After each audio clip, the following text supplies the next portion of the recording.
오늘 우리가 살펴볼 구약성경의 6번째 책은 여호수아서입니다. 여호수아는 여호와께서 구원하신다는 뜻을 가지고 있습니다. 여호수아의 원래 이름은 구원이라는 뜻을 가진 호세아인데 모세가 이름을 바꿔줬습니다. 우리 함께 민수기 13장 8절을 한번 보겠습니다. 제가 읽겠습니다. 에브라임 지파에서는 눈의 아들 호세아요, 이렇게 기록이 되어 있는데 16절을 보면 이는 모세가 땅을 정탐하러 보낸 자들의 이름이라 모세가 눈의 아들 호세아를 여호수아라 불렀더라. 네, 그렇게 이름이 바뀌었습니다. 여호수아를 헬라어로 번역하면 예수가 됩니다. 그래서 여호수아를 구약의 예수라고도 한답니다. 창세기부터 신명기까지의 5권의 책을 우리는 무엇이라고 부르죠? 네, 모세오경입니다. 모세오경에서 하나님께서는 이스라엘 백성들과 자꾸 무엇을 하시죠? 네, 맞습니다. 언약을 맺으시는데요. 모세오경이 하나님의 약속의 책이라면 여호수아서는 하나님께서 그 약속을 성취하시는 책입니다. 이로 인해 여호수아서는 하나님께서는 우리와 맺은 언약을 신실하게 지키시는 분임을 알려줍니다. 우리가 지난 시간에 살펴본 신명기는 약속의 땅에 들어가기 전에 이스라엘 백성들을 향한 모세의 마지막 설교로 끝을 맺었습니다. 신명기의 마지막 장에서 모세는 느보산에 올라가서 죽음을 맞고 지금은 여호수아가 새로운 지도자가 된 상황입니다. 여호수아서는 새로운 지도자 여호수아가 이스라엘 백성들을 이끌고 요단강을 건너 하나님이 약속하신 가나안 땅을 정복해가는 과정과 이스라엘 12지파에게 땅을 분배하는 과정을 설명합니다. 하나님은 아브라함과 이삭과 야곱에게 약속하신 대로 가나안 땅을 그들에게 주십니다.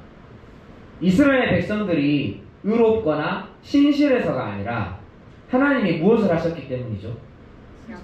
네, 약속하셨기 때문에 주시는 것입니다. 여호수아서에는 차지하다 또는 차지하라 라는 단어가 22번 반복됩니다. 그리고 물려받으라, 물려받다는 63번 나옵니다. 여호수아서는 하나님께서 약속하신 땅을 우리가 어떻게 차지할 것이고 어떻게 물려받을 것인지에 대해 이야기합니다. 그렇다면 여호수아서는 누가 언제 기록하였는가? 여호수아서는 작자 미상이므로 저자가 누군지 정확히 언제 쓰였는지는 알 수가 없습니다. 일부 학자들은 이 책을 여호수아 스스로 썼다고 말하지만 여호수아서에는 오늘까지라는 어구가 자주 등장합니다. 우리 함께 여호수아서 4장 9절을 한번 보겠습니다.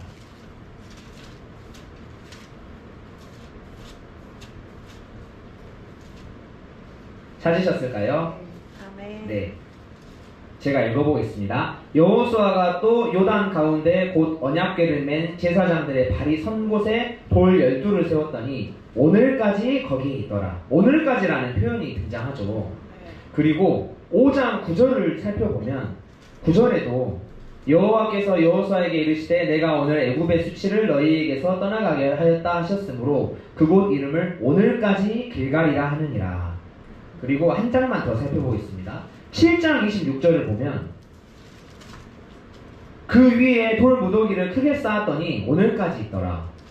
여호와께서 그의 맹렬한 진노를 그치시니 그러므로 그곳 이름을 오늘까지 아골 골짜기라 부르더라.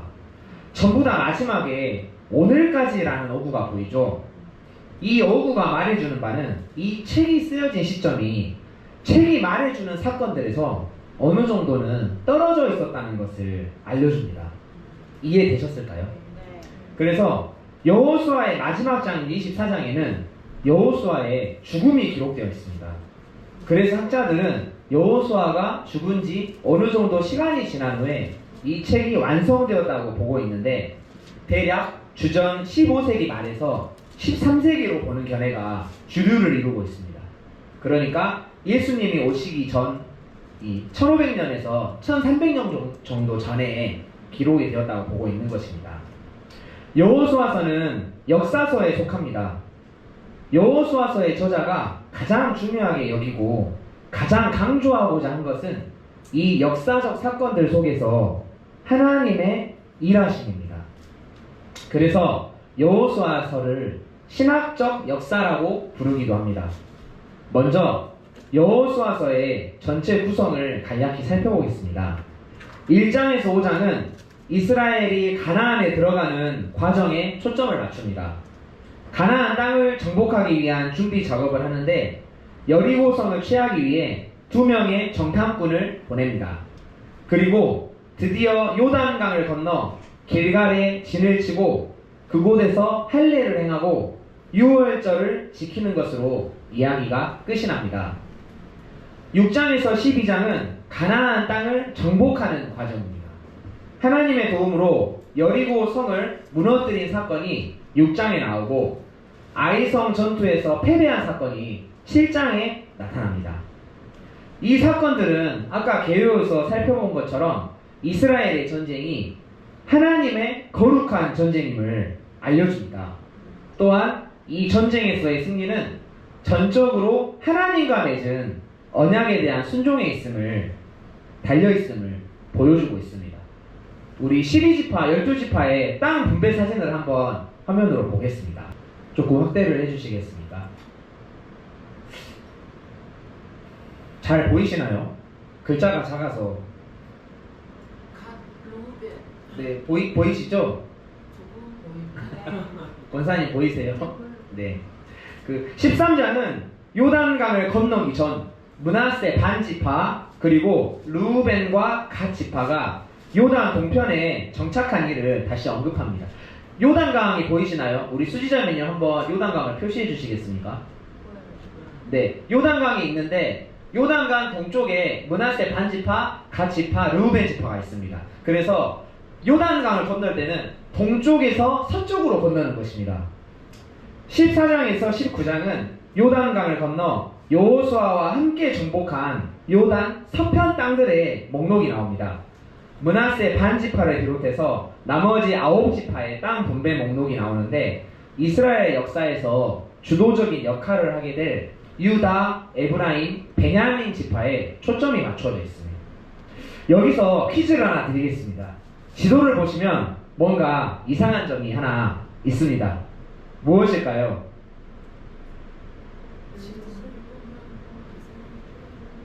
우리 은혜 자매님 내용 혹시 이상한 점을 발견하셨나요? 므낫세 지파가 2군데 있습니다. 이상하지 않으셨나요? 어떻게 된 일일까요? 반쪽으로 나뉘었어요. 너무 잘하셔서 당황스러웁니다. 제가 이에 대한 배경을 설명해 드리려고 했는데 이를 이해하기 위해서는 창세기로 거슬러 올라가야 합니다.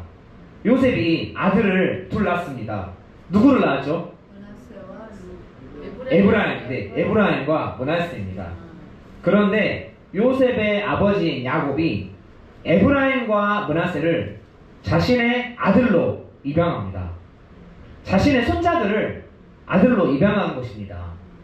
이는 장자권을 가지고 있는 요셉의 몫을 에브라임과 므낫세에게 나눠준 것입니다. 당시 이스라엘에서는 장자에게 2명분의 유산이 돌아간다고 합니다. 그런데 야곱의 장자였던 누구죠? 르우벤인데 야곱의 장자였던 르우벤이 아버지의 첩과 동침해서 장자권을 상실하고 합니다. 그래서 그 장자권이 요셉에게 넘어갔는데 그 요셉의 장자권을 에브라임과 므낫세에게 부여한 것입니다. 그래서 지도를 보시면 요셉은 12지파에서 빠져있죠. 요셉 지파가 보이지 않습니다. 대신 므낫세와 에브라임이 각각 한 지파로 계산이 된 것입니다. 실제로 지도를 보시면 요셉 지파가 없는데 그런데 왜 므낫세 지파가 2군데에 나뉘어져 있느냐? 이것은 아까 잘 이야기해 주신 것처럼 요단 동편에 있는 므낫세 반지파는 출애굽하고 가나안 땅에 들어가기 전에 땅을 미리 받았습니다. 그리고 요단 서편에 있는 므낫세 지파는 반지파는 가나안을 정복하고 나서 땅을 분배받았습니다. 이는 하나의 지파가 단순히 지리적으로 둘로 나뉜 것입니다. 우리 남과 북이 비극적으로 나뉜 것처럼 우리 므낫세 지파도 나뉘어져 버렸습니다. 여기서 또 퀴즈입니다. 예수님은 12지파 중에 어느 지파의 후손으로 오셨을까요? 유다. 확실하십니까, 수지 자매님? 아닐 수도 있습니다. 맞습니까? 네. 네, 맞습니다. 유다 지파입니다. 그러면 우리 은혜 자매님, 이스라엘의 초대왕 사울은 어느 지파 출신일까요? 세 글자입니다. 세 글자. 오, 역시 목회자의 자녀는 다릅니다. 최고입니다, 은혜 자매님. 베냐민 지파입니다. 또한 우리가 여호수아서에서 지파별로 땅을 분배받는 과정을 살펴보면 한 가지 이상한 점을 또 발견할 수가 있습니다. 무엇일까요? 그것은 바로 레위 지파에게는 분배된 땅이 없다는 것입니다. 우리 함께 여호수아서 18장 7절 앞부분을 잠깐 보겠습니다. 우리 앞부분만 함께 읽겠습니다. 시작. 레위 사람은 너희 중에 분깃이 없나니. 네, 됐습니다. 레위 지파는 분깃이 없다고 말씀을 하고 있습니다. 땅을 분배받지 못했다는 것인데요. 하나님이 레위 지파를 차별하시는 것일까요? 우리 함께 민수기로 돌아가서 민수기 18장 20절을 한번 찾아보겠습니다.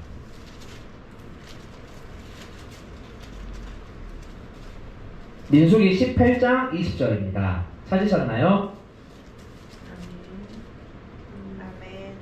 네, 우리 함께 읽겠습니다. 시작. 여호와께서 또 아론에게 이르시되 너는 이스라엘 자손의 땅에 기업도 없겠고 그들 중에 아무 분깃도 없을 것이나 내가 이스라엘 자손 중에 내 분깃이요 내 기업이니라. 아멘.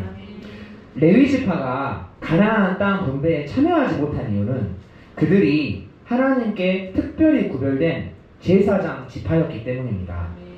즉 레위 지파의 기업은 하나님 자신이라는 뜻입니다. 이어서 21절을 보면 내가 이스라엘의 11조를 레위 자손에게 기업으로 다 주어서 그들이 하는 일 곧 회막에서 하는 일을 갚나니. 이와 같이 하나님께서는 땅을 분배받지 못한 레위 자손들에게 이스라엘 백성들의 11조를 통해서 그들의 필요를 채우시고 공급해 주셨습니다. 그리고 레위 지파는 땅을 기업으로 얻는 대신 12지파의 땅 48개의 성읍으로 골고루 흩어져서 살면서 제사장의 직무를 감당했습니다. 오늘날 우리가 왜 11조를 하는 것일까요? 하나님 앞에 우리의 기업을 이렇게 하나님 앞에 고백하며 드린다는 뜻도 있지만 목회자들께서는 우리의 11조를 통하여서 하나님께서 직접 필요를 공급해 주신다는 그러한 영적인 원리가 이 구절을 통하여서 우리가 알 수 있습니다. 네.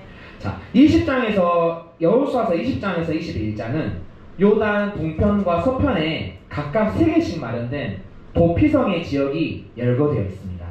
실수로 살인을 저지른 사람들을 위해서 도피성을 지정하고 레위인들에게는 성읍을 분배하는 내용입니다. 그리고 22장에서 24장은 여호수아의 마지막 설교와 세겜에서 행한 언약 갱신의 내용으로 끝을 맺습니다. 여러분은 여호수아서 하면 가장 먼저 어떤 장면이 떠오르시나요? 전쟁. 우리 권사님은 여리고서 말씀해 주셨습니다. 우리 은혜 자매님 이스라엘 백성들이 요단강을 건너는 모습이 여호수아서 3장에 나오는데 우리 함께 이스라엘의 실제 요단강의 모습을 제가 다녀왔습니다. 영상으로 한번 만나보겠습니다. 언니! 내 배들래! 배들래!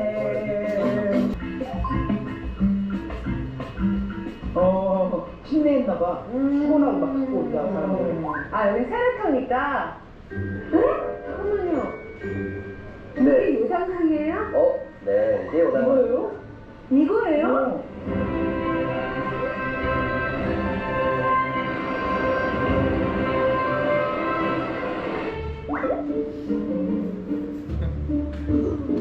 요단강의 현실입니다. 어야. 그래? 와. 이거예요? 여기서 세례요한이 세례를. 네.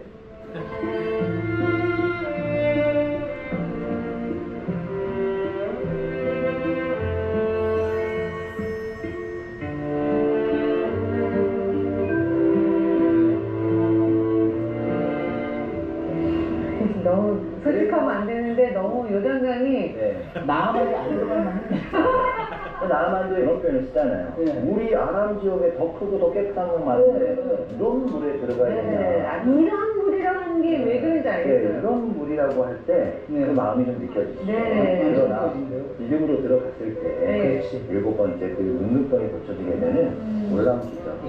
그리고 사실 겉으로 보면 물이 굉장히 좀 흙탕물처럼 보이긴 하지만 이게 깨끗한 물이에요. 아, 진짜요? 그렇지만 이 주변이 다 머드 지역이라 아. 흘러내리면서 머드가 함께 섞여 있어서 그렇죠.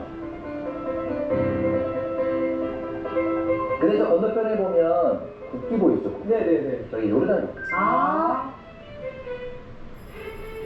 실제로 여기는 이스라엘이고 건너편은 요르단 땅이죠. 잠깐 그럼 이스라엘 사람들이 저쪽에서 이리로 넘어온 거네요? 그렇죠. 그렇지 그렇지. 아. 그렇지. 그러니까 이렇게 보면 야 뭐 이 정도가 물 갈라지는 거 뭐 어렵지 않았겠네 라고 생각하지만 앞에 일단은 저 앞에 보면 워터 네, 레벨. 워터 레벨이라고 써 있잖아요. 네. 2013년도 1월 13일에 저기까지 물이 찼다는 표시예요.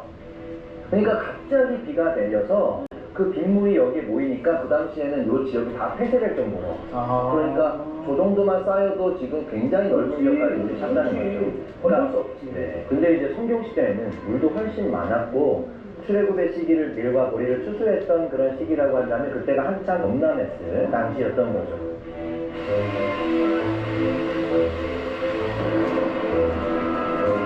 그러니까 학자들은 보통 폭이 한 1km 정도까지 커졌을 거다. 아. 그래서 한번 손으로 좀 만져보시겠습니까? 네, 한번 얼마나 좀 차가운지.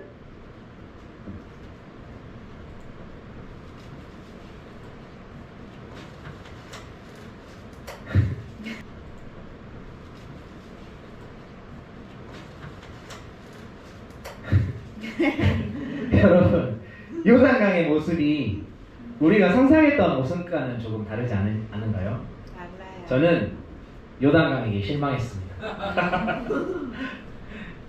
이제 우리 함께 여호수아서를 조금 더 자세히 살펴보기를 원합니다. 이를 위해서는 먼저 이스라엘 백성들이 정복해야 할 가나안 땅의 배경에 대해서 알아야 합니다. 아까 개요에서 간략하게 설명을 했는데 가나안 땅에는 가나안, 헷, 아모리, 브리스, 히위, 여부스 그리고 우리가 익히 들어 잘 알고 있는 블레셋 족속이 살고 있었습니다. 이들은 31개의 작은 왕국들로 각자 도시국가를 형성했는데 31명의 왕들로 포진이 된 나라였습니다. 이런 땅을 하나님께서 이스라엘 백성에게 정복하라고 말씀하십니다. 그런데 우리 함께 여호수아서 6장 21절을 함께 읽겠습니다. 여호수아서 6장 21절입니다. 찾으셨을까요? 네. 네, 함께 읽겠습니다. 시작. 그 성 안에 있는 모든 것을 온전히 바치되 남녀노소와 소와 양과 나귀를 칼날로 멸하니라. 아멘. 아까 개요에서 이것은 과장법이 사용이 된 표현이라고 했는데 이렇게까지 표현을 한 데에는 우리가 알고 있는 하나님은 사랑과 자비가 많으신 하나님이신데 어떻게 이렇게 가혹하고 잔인한 말씀을 하실 수 있는 것인가 라는 의문이 들 수 있습니다. 그 이유는 바로 하나님의 가장 큰 관심이 이스라엘 백성이 거룩한 백성답게 사는 데 있었기 때문입니다. 이때 이스라엘 백성들의 거룩함을 방해하는 가장 큰 요소가 가나안 문화였습니다. 우리 바알과 아세라 사진을 한번 보여주시겠습니까? 가나안은 고도로 발달된 메소포타미아 문명에 속해 있었다고 합니다.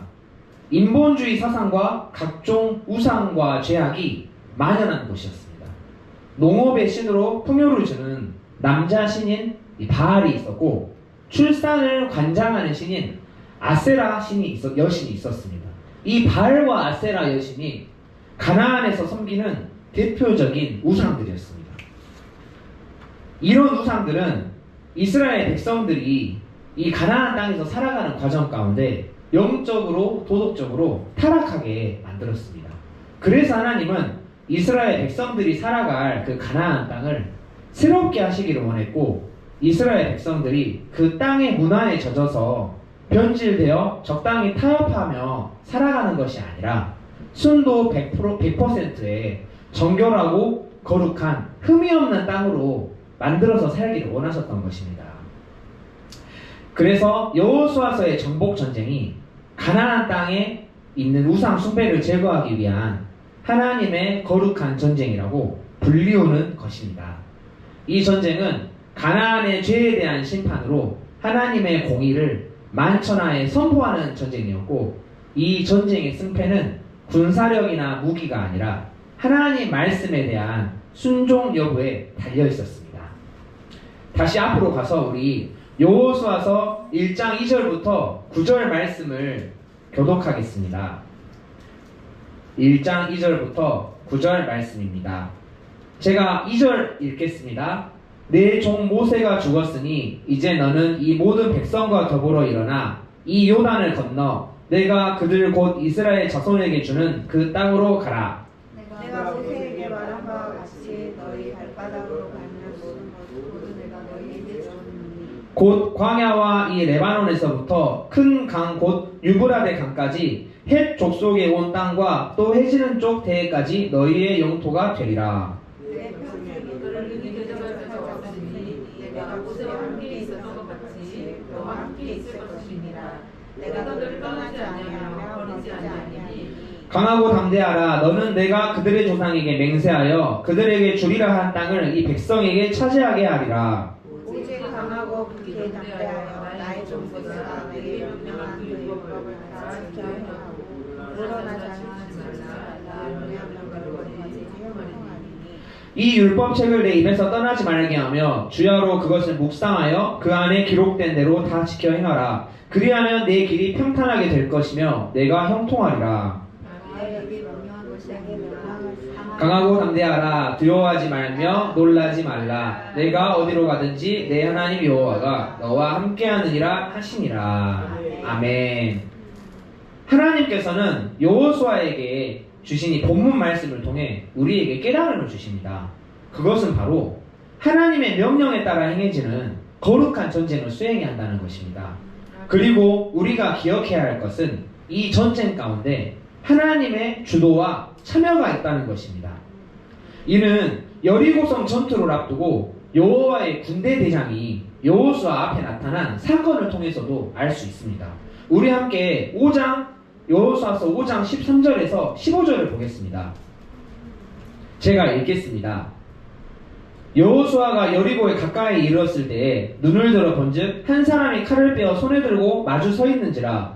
여호수아가 나아가서 그에게 묻되 너는 우리를 위하느냐 우리의 적들을 위하느냐 하니 그가 이르되 아니라 나는 여호와의 군대 대장으로 지금 왔느니라 하는지라. 여호수아가 얼굴을 땅에 대고 엎드려 절하고 그에게 이르되 내 주여 종에게 무슨 말씀을 하려 하시나이까. 여호와의 군대 대장이 여호수아에게 이르되 내 발에서 신을 벗으라. 내가 선 곳은 거룩하니라 하니 여호수아가 그대로 행하니라. 아멘. 본문 6장에 기록된 여리고성 전투 또한 하나님이 직접 주도하셨습니다. 우리 함께 여호수아서 6장 2절에서 5절 말씀을 함께 보겠습니다.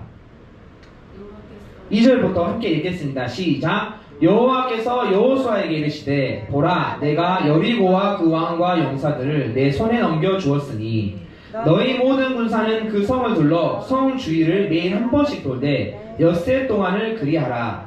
제사장 7은 7 양각 나팔을 잡고 언약궤 앞에서 나아갈 것이요 일곱째 날에는 그 성을 7번 돌며 그 제사장들은 나팔을 불 것이며 제사장들이 양각 나팔을 길게 불어 그 나팔 소리가 너희에게 들릴 때에는 백성은 다 큰 소리로 외쳐 부를 것이라. 그리하면 그 성벽이 무너져 내리니 백성은 각기 앞으로 올라갈지니라 하시매.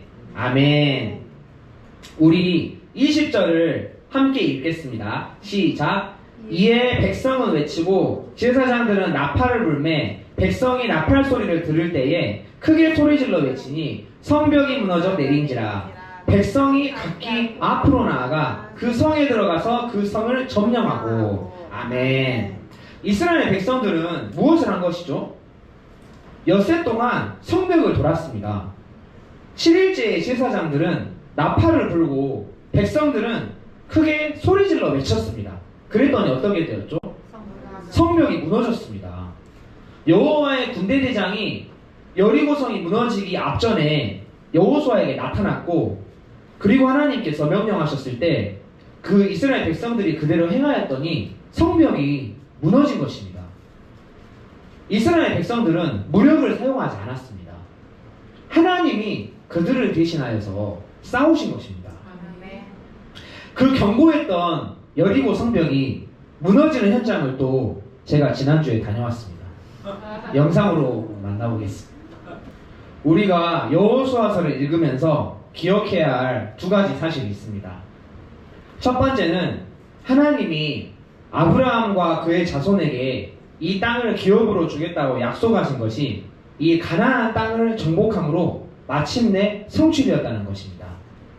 두 번째는 이 모든 것은 하나님에 대한 이스라엘 백성들의 순종에 달려있다는 것입니다.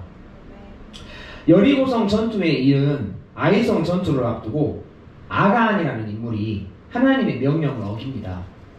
하나님께서는 여리고성을 함락할 때 모든 물건을 여호와께 바친 것으로 명령하셨는데 아간이 전리품을 몰래 훔쳐서 감췄습니다. 이로 인해 하나님의 진노가 이스라엘 전체에 임하게 되었고, 이스라엘은 여리고성보다 작고 약한 성읍인 아이성과의 전투에서는 패배하고 말았습니다. 그리고 아간을 심판하고 죄를 돌이켰을 때 다시 아이성을 차지하게 됩니다. 또한 우리는 여호수아를 읽으면서 2 인물의 정신을 기억해야 합니다. 2 인물이 누구일까요? 여호수아, 갈렙. 오, 대단하십니다. 여호수아와 갈렙입니다. 갈렙은 가데스 바네아에서 10명의 정탐꾼과는 다른 믿음의 고백을 한 사람입니다. 하나님은 그런 갈렙에게 가나안 땅을 유업으로 주겠다고 약속하셨습니다. 그리고 갈렙은 지난날 하나님께서 자신에게 약속하신 그 땅을 달라고 여호수아에게 요청합니다. 여호수아서 14장 12절입니다. 우리 찾아서 함께 읽겠습니다. 14장 12절입니다. 유명한 구절인데요.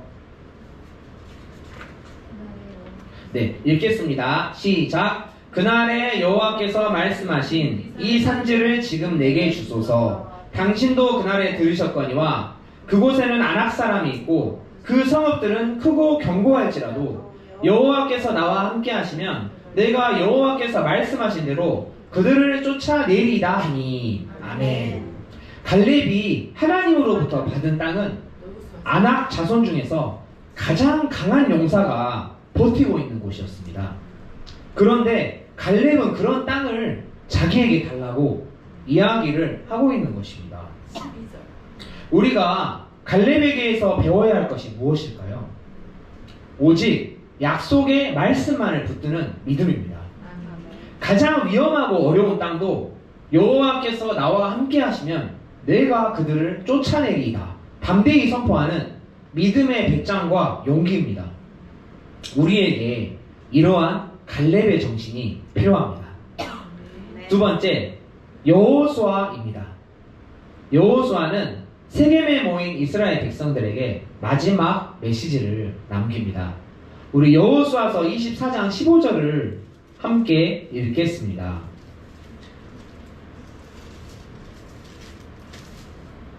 찾으셨을까요?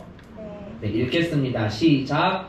만일 여호와를 섬기는 것이 너희에게 좋지 않게 보이거든 너희 조상들이 강 저쪽에서 섬기던 신들이든지 또한 너희가 거주하는 땅에 있는 아모리 족속의 신들이든지 너희가 섬길 자를 오늘 택하라. 오직 나와 내 집은 여호와를 섬기겠노라 하니. 아멘. 여호수아는 하나님만을 섬기기로 결정합니다. 오늘 이 시간 우리도 우리가 섬길 자를 택해야 합니다. 하나님께서는 오늘 택하라고 말씀하십니다. 바알을 섬길 것인가? 아세라를 섬길 것인가? 하나님을 섬길 것인가?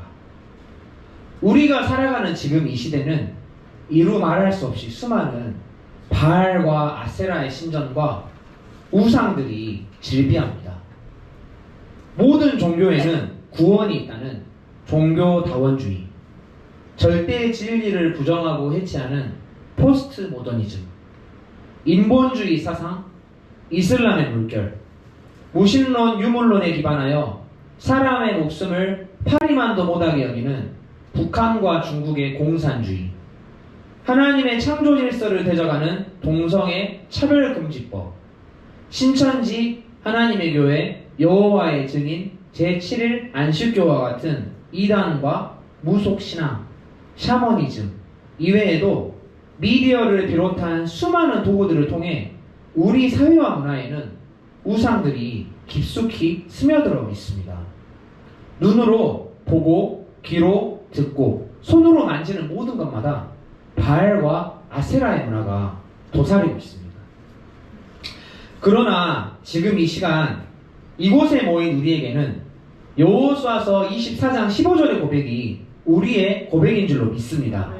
만일 여호와를 섬기는 것이 너희에게 좋지 않게 보이거든 너희 조상들이 강 저쪽에서 섬기는 신들이든지 또는 너희가 거주하는 땅에 있는 아모리 족속의 신들이든지 너희가 섬길 자를 오늘 택하라. 오직 나와 내 집은 여호와를 섬기겠노라.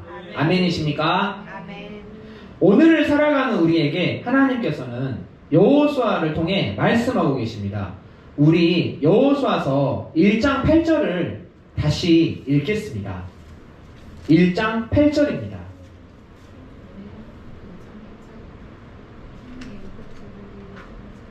읽겠습니다. 시작. 이 율법책을 내 입에서 떠나지 말게 하며 주야로 그것을 묵상하여 그 안에 기록된 대로 다 지켜 행하라. 그리하면 내 길이 평탄하게 될 것이며 내가 형통하리라. 아멘. 같이 읽겠습니다.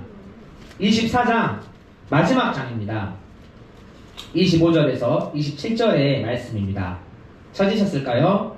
우리 함께 읽겠습니다. 시작. 그날에 여호수아가 세겜에서 백성과 더불어 언약을 맺고 그들을 위하여 율례와 법도를 제정하였더라. 여호수아가 이 모든 말씀을 하나님의 율법책에 기록하고 큰 돌을 가져가다가 거기 여호와의 성소 곁에 있는 상수리나무 아래에 세우고 모든 백성에게 이르되 이 돌이 우리에게 증거가 되리니 이는 여호와께서 우리에게 하신 모든 말씀을 이 모든 돌이 들었음이니라. 그런즉 너희가 너희의 하나님을 부인하지 못하도록 이 돌이 증거가 되리라. 아멘. 이렇게 여호수아서는 모세 오경을 통해 하나님이 주신 땅에 대한 약속이 성취되었음을 보여주며 끝을 맺습니다. 이렇게 자기 백성과 맺은 언약을 언제나 신실하게 지키시는 하나님 앞에 이스라엘 백성들의 모습은 어떠할까요? 다음 주 사사기를 통해 다시 확인해 보겠습니다. 이곳에 모인 우리가 한 사람 한 사람의 삶과 신앙이 그리고 오늘 우리가 함께 나눈 여호수아서와 같이 하나님의 말씀으로 시작하고 하나님의 말씀으로 끝나기를 소망합니다. 아멘이십니까? 기도하시겠습니다. 하나님 감사합니다. 오늘 우리는 여호수아서를 함께 나눴습니다.